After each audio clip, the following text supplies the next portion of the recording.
Welcome to the Community Engagement Initiative webinar series. My name is Nicole Levis, and I'm happy to be the host for our webinar today. The Community Engagement Initiative is a 5-year effort intended to strengthen the system of support by building the capacity of school districts to authentically engage one another. This includes identifying effective models of community engagement, building the capacity of families and educators, as well as trusting relationships in order to have difficult conversations that focus on our students. For the past year, our work is focused on identifying effective models of community engagement that prevent 6 core causes found to hinder authentic community engagement. This webinar series has been designed to support districts from across the state by focusing on practices that directly address these 6 core root causes of ineffective engagement. Today, you will learn how Chino Valley Unified School District and Salinas Union High School District are working with their students, families, staff, and community partners to address the lack of belief in students and families as experts. I'm happy to welcome Eva Scudero from Chino Valley Unified School District to help kick us off.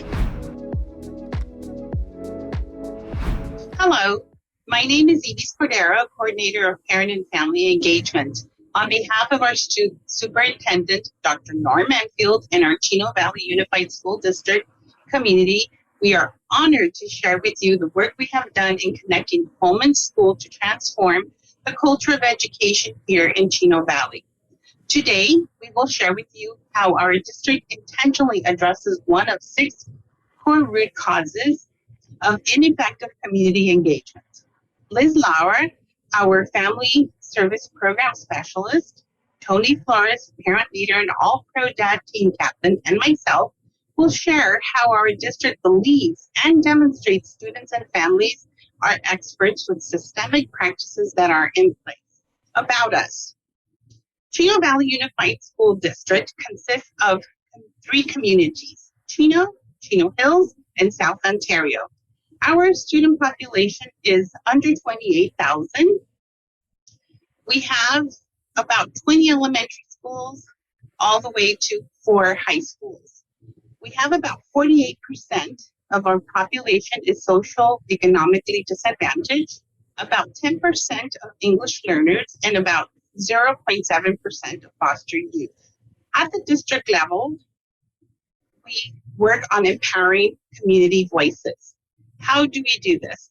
We offered many opportunities to our parents and students to participate in shared decision committees, such as our LCAP Parent Advisory Committee, our DLAC, ELAC, our Student Advisory Committee that meets with the superintendent on a monthly basis, and our Action Team for Partnership at the Family Center. Through these committees, our parents have the opportunity to help make shared decisions on our LCAP and other plans that happen at the district level.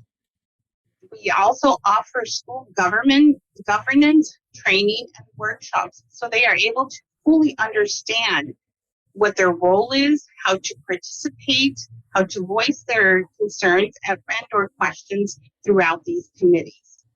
The picture that you see before you is one of the opportunities that we had to take our families and students to Cal State San Bernardino to participate in the Parent Summit put on by our San Bernardino County. There, the parents received additional workshops and the students as well in the areas of leaderships, academics, and school governance. How did Chino Valley set the foundation? We started setting the foundation in 2005 with a teacher on special assignment that was working on family engagement for 50% of the time. Moving fast forward, we in 2021, we now have a full-time coordinator for parent and family engagement. We have participated in the National Network of Partnership Schools training with Dr. Joyce Epstein out of Johns Hopkins University. Through that, we have learned how to implement the 6 types of involvement to build successful partnerships with our families. All our school sites use these 6 types of involvement to empower the voices of our parents. We have our parents and liaisons and family engagement staff attend the Family Engagement Network with San Bernardino County. When we return from those meetings, we share that information with our school sites, with our parents and families, and we encourage them to attend the monthly Family Engagement Network meetings that we have with the county. Along with that, our Family Engagement staff has attended the Family Engagement Leadership Academies 1, 2, and 3 with the county to grow and build on successful partnerships. Systemic practices that are in place in Chino Valley are several. You can see them here on your screen. I'd like to share with you two, which are the school plan for student achievement. Together, the principal and the director of access and equity work on the school plans and ensuring that there is parent engagement embedded in all three goals in their school plans. With that, each school has an action team for partnership composed of administrator, teacher, and parents. And together they put together the homeschool partnership compact, also known as the school parent compact. And you can see that at the picture at the top. They build ideas for family participation that connects student learning outcomes. The goals on this school parent compact are aligned with the school plan goals, which are aligned with the LCAP. So it's all about connecting the dots. Like I mentioned before, each school has an action team for partnership team. They meet 3 times a year at the Family Center where we bring in guest speakers and we build on our homeschool partnership and connecting it to student learning outcomes.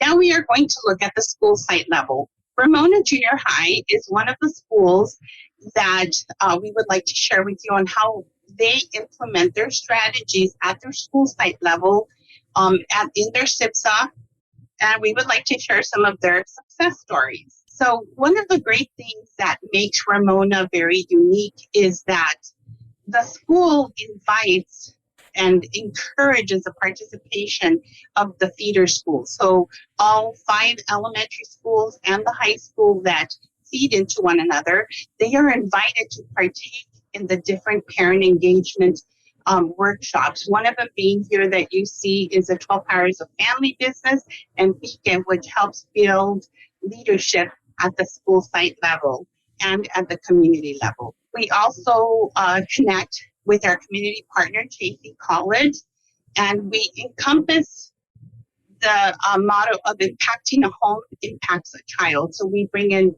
parents from the different schools in the feeder group, and they talk about continuing education, also setting goals for your students as a family.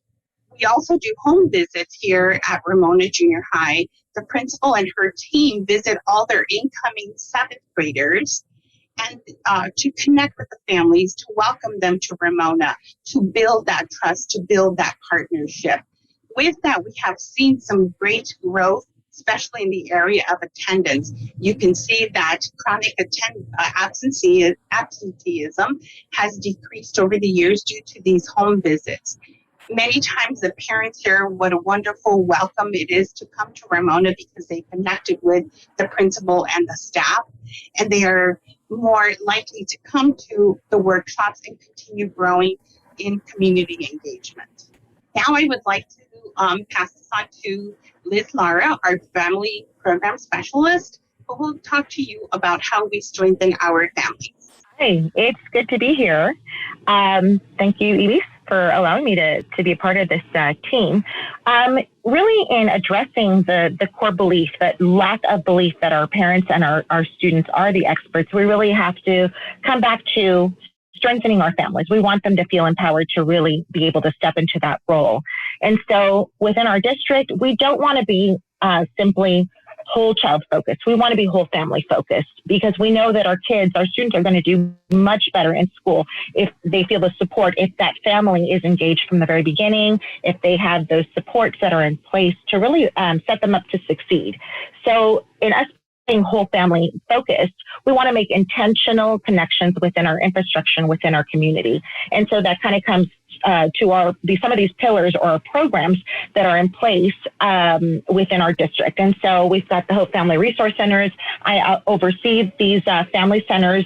They're located on different campuses of our district. We have case managers available in different languages to be able to really just be there for parents and for our students. We have a student health center on campus. We have a behavioral health center, number of programs for adult education, and really promoting that parents, if they want to continue or get their GED or citizenship, they have the opportunity to do so. We have before and after school programs, student support, special ed programming, and our nutrition services. And the really neat thing is that we do our best to talk to each other and to make sure that we are working on behalf of our students and our families. Again, the outcome, hopefully, is that our families would be stronger, feel strengthened and empowered to step up. We want them to find their voice. And so in that, we wanted to highlight just 3 of our programs. We have a number of programs, but really these speak to the core of really allowing our students and our families to find their voices. The first program, our Excel program, it stands for Experiences in Career Education and Leadership. And this began years ago as a small United Way grant that we were given. And what we did was we wanted to case manage or work with high school students that had some challenges to overcome. So a lot of these were unaccompanied youth or homeless students. But what we began to see, and in tracking data, was these amazing outcomes of these students that not only were being more prepared and doing better as in post high school, but that they were actually finding their voice and learning how to advocate for themselves, being able to go back and speak to their teachers, counselors, career, looking for opportunities for employment. So, and again, but being able to give them the resources that they needed and then watching them kind of grow into themselves and into their confidence was really incredible. We have the Nurturing Families, or TICE program, and this is also another grant from First Five San Bernardino. And the unique thing about this is that it really is, it's a contract with them, but we are working with families of young children. So it's the 0 to 5, and we all know that those are some of the most critical years in child development growth. But what we have learned is we also have an amazing opportunity to work with young parents. And so at the ground level, we're able to speak to them, not just about their social, emotional, and their child development milestones, but we're also teaching and kind of working with them as to what they can do, that they are their child's first teacher, and what an important role that is. So it's already breaking in the ground to get them engaged at the school level and hopefully at the community level at a very young, at an early time. And so we've seen some really great growth from that. And then our HOPE program. And so that's really we call it the safety net of a lot of support services that we really want to embrace our families that are overcoming some incredible obstacles or some barriers. And so we want to equip families with the resources and with the confidence to be able to advocate on behalf of their students' education. And the long-term goal is that we want to see their family stability so that they can have continued success. And so some of the things that we have seen, and we're sure all districts, have seen this in one way or another, is we have to overcome some cultural barriers and really making sure that if we want our parents to step up and we want to see them as experts of their children and really their family, there are some things that we need to address and be able to deal with. And we want our parents to also feel that we're being sensitive to some of these cultural differences that we see. So some myths that we've seen firsthand that affect education, and that's we hear parents all the time, teachers in schools know way more than I know, so I'm just going to kind of stay in the background. Language, I don't speak the language, so I shouldn't speak. Or my job as a parent is to get my kids to school and to make sure they do their homework. And really, a lot of parents, they feel very not very confident in taking a more active role. And so what we can do and what we've tried to do is really kind of incorporate some strategies to address that. And it's providing, like the first one, providing a welcoming environment. We offer 6 school site-based family resource centers at some of our Title I schools and just location geographically also. We want to be accessible to any parent who may have questions or who may want to learn more about how to navigate the educational system. We want to also invite parents to share their experiences, and that is through a mirage of lots of great workshops and events and resources that are out there. We want to share information, not necessarily teach them, but we want to share it about how to navigate the schools. And we want to watch out for activities that aim to fix parents. So when we offer parenting, we're very, very careful about, the classes. We're not here to tell them, that they're raising their children wrong or this is what you should be doing. It's really a shared space to come in and hear them. We want to hear about their experiences. We want to hear about their strengths, because after everything, they are raising these families and they are raising their children. We want to make sure that we know that they have valuable things to say. And then, of course, the safety net. We want to help address the barriers to education to promote family stability. And as a school system, ultimately, we want to see that teachers, our administrators, and all staff across the board, that there's an increased respect and awareness for what our parents know about their children and including their needs. They are the experts on what their children need. So we want to make sure that we give them that platform so that they can share with us. Now I want to invite Tony Flores. He's one of our parent leaders and advocates who's completed Dr. Epstein's 6 types of parent involvement and really helped us implement some of these strategies at the school, the district, and the community level. So, Mr. Flores? Thank you, Liz. Learning what I have learned from the district level, the site level, the community level.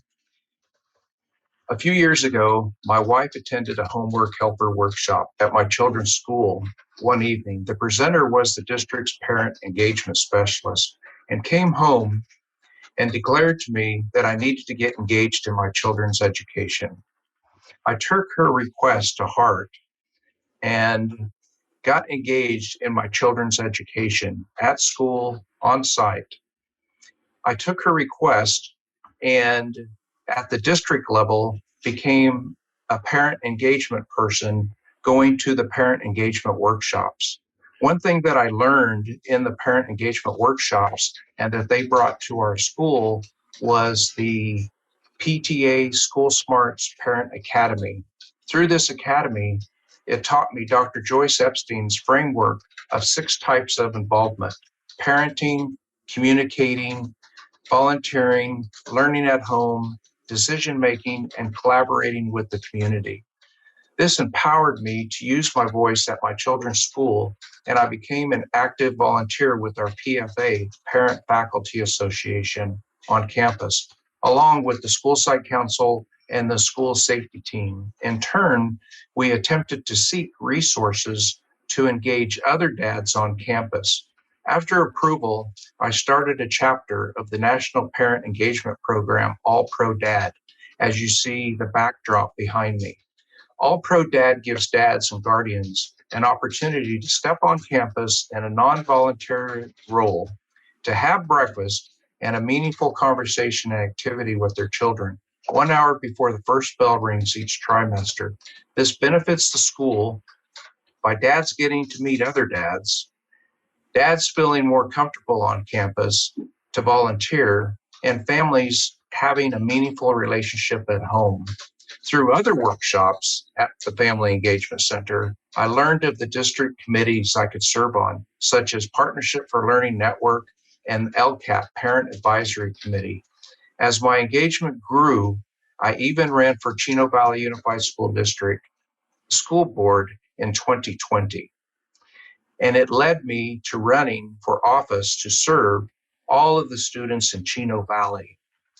With this, I am so proud of our Family Engagement Center and the folks that I have met there to empower me as a dad to empower other dads within our school district. Now, I would like to turn this back over to Liz. Thank you. Thanks, Tony. Well, was really insightful, and we had a great time collaborating with Salinas Union High School District team on really addressing some of these core beliefs. And so we learned a lot from them. We were able to share some really good information. We found many common practices, providing parents and student opportunities to really develop those leadership skills and to take part in shared decision making. You'll be hearing more from them, and so I'm excited to be able to share that as well. Thank you, Alma and Karen, for sharing some great insight with us. They had some amazing special events too that we really are looking forward to replicating and getting some more feedback from them. And then as a district for Chino Valley, we continue to seek and collect our stakeholder input to help grow our parents, our families, and our student leadership. We're good about collecting data, and we want to continue collecting it, our K through 12 insight surveys, our feedback, comments, and really dialogue, because it's important for us to hear our community's voice so that we can continue creating some great action plans to meet those needs. And ultimately, we just want to empower our community's voices because we know that they're going to be tomorrow's leaders. So thank you for tuning in. Thank you for listening to us. It was great sharing. And so looking forward to doing some great things with family engagement with our families in the state. Thank you.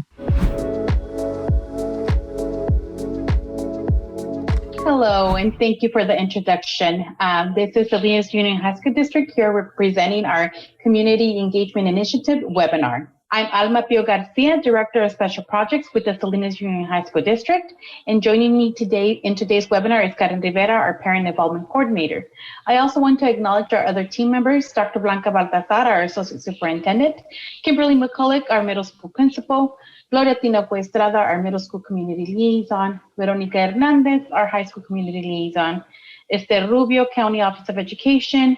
Our community partner is to be determined as our last community partner retired. And we also have two of our parents, district parents in our team. Here at the Salinas Union High School District, we are guided by the educational equity, and through innovation, discovery, and support, the Salinas Union High School District will meet the academic, behavioral, and social emotional needs of each student to ensure achievement of their aspirations. Our district has 5 comprehensive high schools, with our newest high school just opening in fall of 2019, Rancho San Juan High School. They opened with 9th and 10th grade students. Last year in 2020, they welcomed the junior class, and this year for the first time, they have all 4 grade levels. We also have 4 middle schools, 1 independent study school, 1 alternative education high school, where we also hold our teen parent program. We have our regional occupational program where we highlight our CTE programs and our students can complete different pathways and earn certification, such as dental hygienist, medical assistant, MNT technicians, emergency technicians. We also have 1 adult school where we offer a variety of ESL classes, English as a second language for adults, citizenship classes, parenting classes. So we are a proud school to be able to offer a different range of programs to our students and our adults in our community. Our district has a little bit over 16,000 students. 80% of our student population is identified as being social economic disadvantaged. We do live in a high agricultural area. We are known as the salad bowl of the country, where we have lettuce, broccoli, cauliflower, artichoke, you name it, all the vegetables come from our community. Our district also has a high population of English language learners. Although our district has currently about 22% of our students being known as English language learners, know that of the 16,000 students enrolled in our district, 50% of them were English learners at one point, but have been reclassified. So with the recently reclassified students, our initial fluent English speakers, and our current ELs, we have over 72% of our students where English is their second language. Also, over the course of the school year, we have about 35 to 40 foster youth students in our district. We have a current 3.4 of homeless youth in our community. However, we know that number, it has been increasing in the last couple of years. Our district has had the one-on-one Chromebooks for a couple of years. So when we went down into distance learning, the transition was a little smoother than other districts where this was not the case. So that was great. Our students already were home with the Chromebook. We also had something in place where those students that needed a hotspot, we already had a few hotspots around our schools, yet once we went into distance learning, we did notice that the high demand of reliable Wi-Fi, and we were had to order more hotspots to provide to many of our students. While we waited for those hotspots to be received, we collaborated with partnering with other of our school districts, and we were able to work with the community and have Wi-Fi available at different parts of the city for our students to gain connectivity and be able to do their work. 2019-20, we finished our last quarter, fourth quarter, via distance learning. And as students were adapting, teachers were adapting, administrators were adapting to distance learning, our board decided to implement the hold harmless grading, which meant that our students in fourth quarter did not earn a grade lowest than what they earned third quarter. And if a student had failed third quarter, the student and the teacher worked together to only earn a passing grade. During the 2021 school year, we did distance learning for about 75% of the school year. We were able to bring small cohorts in March. And by small cohorts, we identified our newcomer students, our students with disabilities, and our students that needed connectivity. In April, we brought in our hybrid model. We had Group A and Group B, and a small percentage of our students decided to come back to campus while the other percentage finished the year via distance learning. During this summer 2021, all of our schools are holding summer school in person, and a few of our high schools have a few sections being offered for distance learning for credit recovery purposes, and those programs will be ending by June 30th. And for the 21-22 school year, we are planning to return back as full in-person instruction. A key highlight for our district is our wellness centers. So we want to serve the whole child and support and provide them both academic and mental health support, especially during these times of the pandemic. We know the need is there, and it's a lot more than previously. So in our wellness centers, we would like to, we're increasing the mental health awareness, the mental health education, and supports that we can provide our students. We also are working with our multi-systems of supports in Tier 2 and Tier 3, and definitely looking at our data and addressing alternative behaviorals or consequences to ensure that we address the discipline disproportionality among our minorities. So as I mentioned, we have partnered up with our community and other partners in alternative suspension program to be able to avoid suspension at all costs and provide other alternatives to our students. We have a referral process where we have different community agencies that are able to support our students. We have social workers in our wellness centers that either work one-on-one with students or provide small group support. Each of them hold a caseload of students, and based on the need and what their program or their plan displays, they can meet with them on a weekly basis or every 2 weeks or once a month based on the need. And here you can see a couple of examples of our wellness center. All of our wellness centers have the same layout. They have the welcoming room where we have different rooms for either the social worker or counselors who are working in our offices. There's also a conference room where we're either holding meetings about our students or we're holding small group interventions. And there's a calming room where a student, if they need just a place to calm down, relax, and think about their consequences of actions that they did, they are sent to the calming room. We have a total of 5 wellness centers already open. 2 of them opened the previous year, and just in the last 2 weeks, we opened 3 more. But by the end of 23-24, we should have 1 wellness center at each of our school sites. Parent engagement is a key priority in the Salinas Junior High School District. And just recently, with the work of our community liaisons, our parents, and our administrators, we have adopted the following vision statement. For the Salinas Union High School District, parent engagement is to create a community that offers a welcoming environment that effectively develops relationships with families through clear and consistent communication. So similar to our partner districts that we are collaborating through the community engagement initiatives, our parent engagement is part of our LCAP, and in our district, it's goal 3.3. And with our LCFF funds, we are able to fund one community liaison per school site. We also fund the parent involvement coordinator, and we provide professional development for both our parents and our community liaisons. And we also receive funding to be able to provide a variety of conferences that we will share in a few minutes. As mentioned, at the district level, we have our parent involvement coordinator. She collaborates and supports the CLs and whatever they need at the site level. And that could be coming to the site and supporting them, organizing their meetings, providing training, professional development. The parent involvement coordinator also organizes the district-wide workshops. She's the main lead in annual conferences and the workshops. And she's the lead in our parent engagement plan. At the site level, the community liaisons hold weekly parent meetings for our parents. Some of the sites do morning and evenings, others only do mornings. They also support with recruiting and supporting parents in site committees or district level committees, such as school site councils, the safety committee, our DLEC committee for our district, our LCAP advisory committee. So they're just direct contact to provide that support and awareness of the different committees that they can join.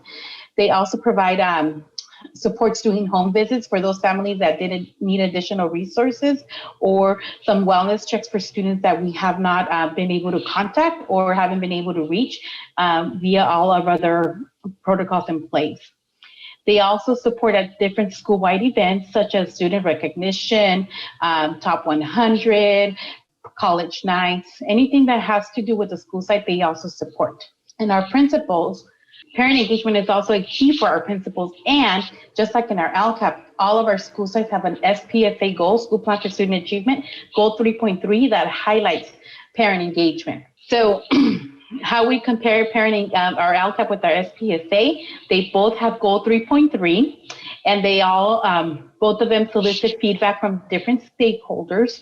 And in our LCAP, we have our action item where we talk about our community liaisons, our conferences and our events, our district of director of communication and so forth. And at each school site, based on the needs of their school site, the lead role of their community liaison, they also have additional activities to support parent engagement, such as promoting communication with parents in the community, bringing in parent courses for parents to take an opportunity to learn English through Rosetta Stone. And as mentioned, to acknowledge and to ensure that our parents are providing us feedback and listening to them, we have a variety of opportunities for them to provide us their feedback. One of them is via our survey that is offered in English and Spanish. We have the survey available both soft and hard copy. So we provide the survey to parents via email and our webpage and social media. In our various meetings that we hold on our campuses, or hard copy. If a parent's not comfortable completing a electronic survey, we do provide them as a hard copy, and then a staff member will transfer the information into the electronic version. We also hold community engagement meetings at each school site, where both parents from that school site or that community come to their school sites and listen to the demographical data, the academic data of the students, and are able to provide input from each of our LCAP goals. Once all that data is received, we as a district analyze the data and put together a presentation and bring it back to our stakeholder groups and obtain additional feedback before we provide the final recommendations to the board and put them in the LCAP. And we are very proud of our district advisory committee, where our parents from various school sites and leadership roles come and have an opportunity to listen and review all the feedback that has been given to by the different surveys or meetings, and once again provide additional feedback if needed. And as we conclude the LCAP, we meet again and review the recommendations and what actions are actually in our plan for the following school year. And we are very proud to have been seeing an increase of input from our families since 2017-18 to 2021. As you can see from just last year, we increased another 32% of surveys being received by our families. So our parent liaisons, we call them community liaisons. As I mentioned, we have a total of 10, with one just recently resigned because she had to relocate, but hopefully soon we will have a new face into our parent liaison team.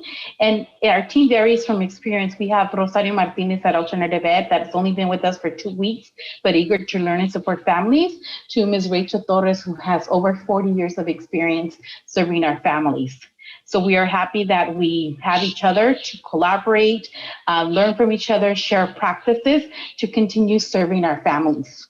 Here I can express a few of our highlights from our community liaisons. We have various parent workshops that are either held, like I mentioned, at the site level or at the district level. Here, our community liaisons, this is Mr. Chavez from La Paz, this is Alice at High School, El Sausal Middle School, Washington Middle School, just holding one of the weekly parents. We see a community partner, we see our counselor and EL specialist, we see the community liaison, just providing topics that families would like to listen to. Here we have our community liaison from Rancho San Juan talking to a parent at what we have annually, which is our high school jamboree.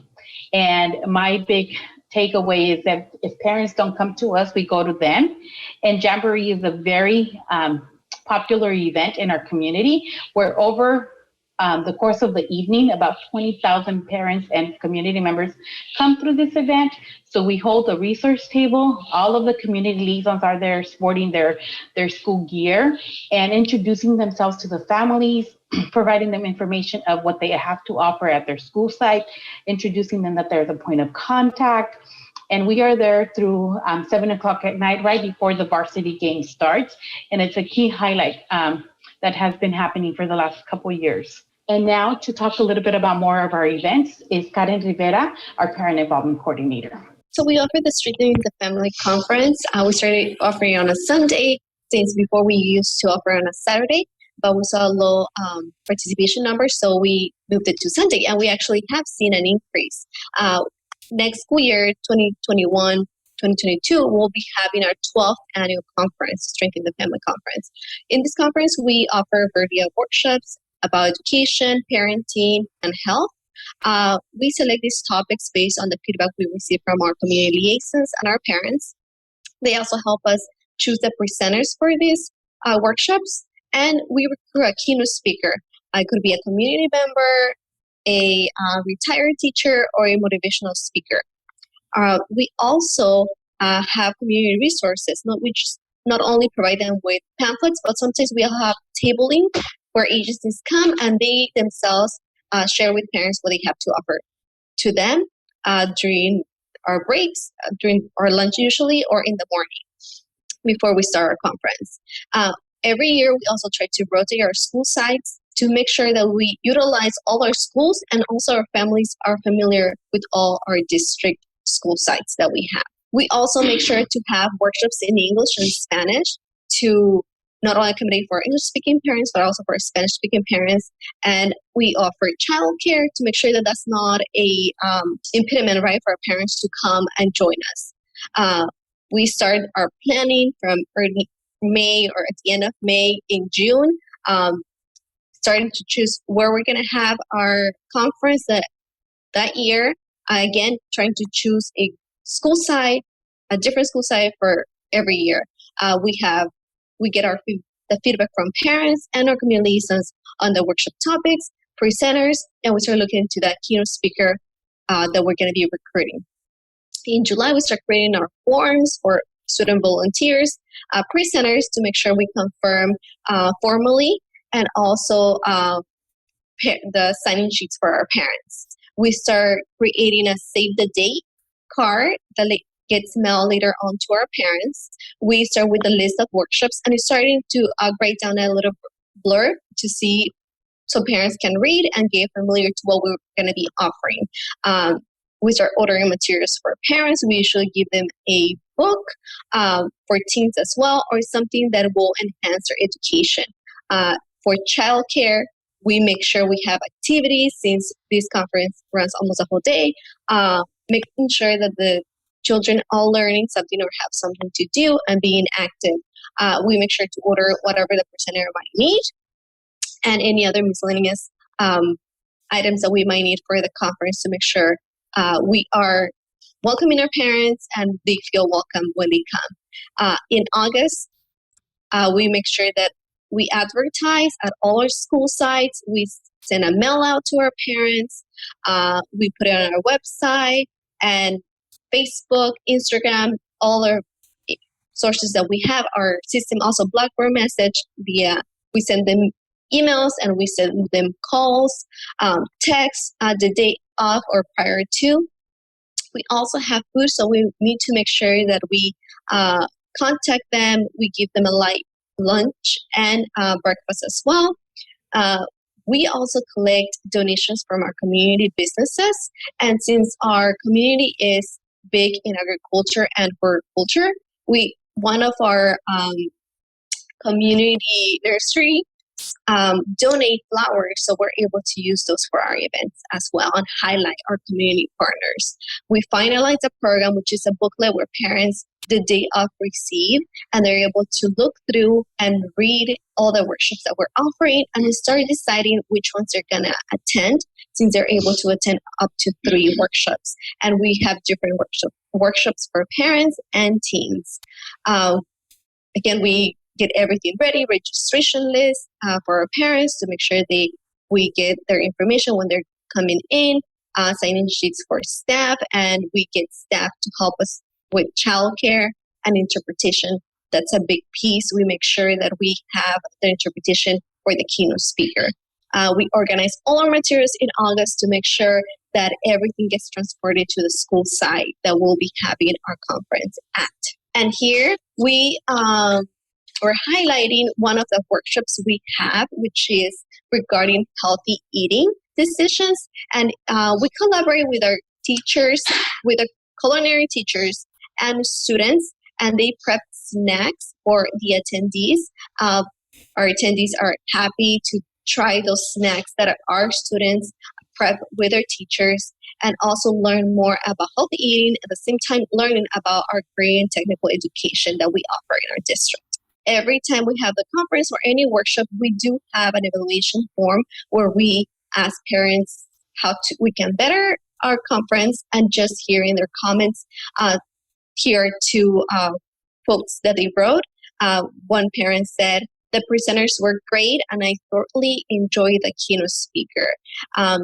And one quote in Spanish says, "Muy educativo para padres, hijos y para mis nietos. Gracias." So we're so happy to hear the parents are not just enjoying, but they're also learning different topics that we bring to them. Another conference that we offer is a Mental Health Matter conference. And we usually offer this on a Saturday. This year, because of the pandemic, we did a virtual mental health conference. So we offered it 4 days, and we had morning and evening sessions in English and Spanish. All our topics are regarding mental health, such as we have workshops such as depression, trauma, LGBTQ, beating COVID this year. And again, we have it in English and Spanish, and any topic that we see or we hear our parents want to hear about and learn more. We collaborate with our social workers, counselors, community partners, and other staff in our district. Again, when it's in person, we make sure to have childcare for those families that need childcare. Besides offering those conferences, we also have district workshops, which are usually in the evening, to make sure our parents are able to attend, and that's a feedback we also get from them. They want to have evening workshops. Our parents' assessment, needs assessment, let us know what topics they want to have. So via surveys, we hear those comments because we know that our parents are the ones that know exactly what they need in order to support their students. Again, we collect their feedback via surveys, and also our community liaisons let us know what parents need or what our community needs. In our workshop evaluation, we always ask them about how the speaker was, how the time was, and again, any future topic that they want to hear or learn more about. We offer this also in English and Spanish, just making sure we're reaching to all our families. And again, with the pandemic, this year we started our Parent Digital Academy, which was a way to help support our parents to learn about the different platforms we were using and we continue using and the software we're using. And in a collaboration with the educational technology specialists, we were able to put this almost week-long conference, and they were able to attend in the morning and in the evening. So again, in English and Spanish, morning and evening, to make sure our parents had the opportunity to attend to this virtual settings. And if they needed to work in the morning, they had the evening option. And we repeated the topics again to just make sure that parents had the opportunity to attend. We will continue offering this digital academy since we know that everything now is in technology, right? And so we want to make sure that we're there to support our parents to continue learning. Another program that we offer our parents is the Strengthening Families program. This is similar, but not to be confused with our conference. The title is very similar. This is Strengthening Families program. It's a 7-session program, usually in the evening, and it's a 2-hour session.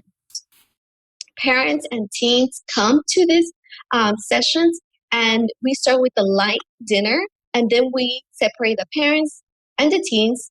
Parents go and learn about one topic, and the teens learn about another topic, but they collaborate. At the end, they merge together. For example, we have in session 4, parents are learning about using consequences. Teens are learning about following rules. And in the family session, when they come back the last hour, they are learning about understanding the families, right? And so this is how our families learn, and they get to not only learn separately, but come back and build on what they learned before. These are some of our pictures that we have taken. Parents during this 7-session program not only learn, but they also create projects that they present to the group.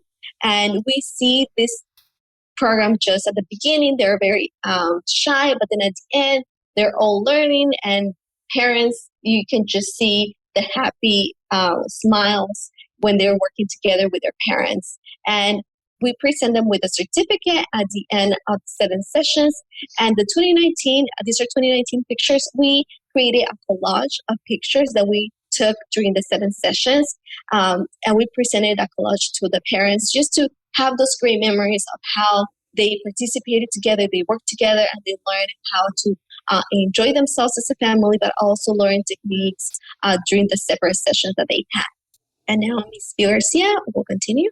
Thank you, Karen. And, you know, we offer so many great things for our families. However, an area of growth that I know that we need as a district is to continuing empowering our parents to become strong community members, to be strong parent leaders, and come back and collaborate with us and our different committees to provide additional support for our families.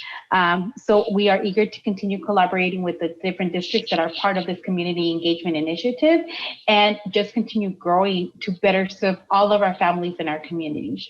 So thank you, and we hope to learn from our other districts as well.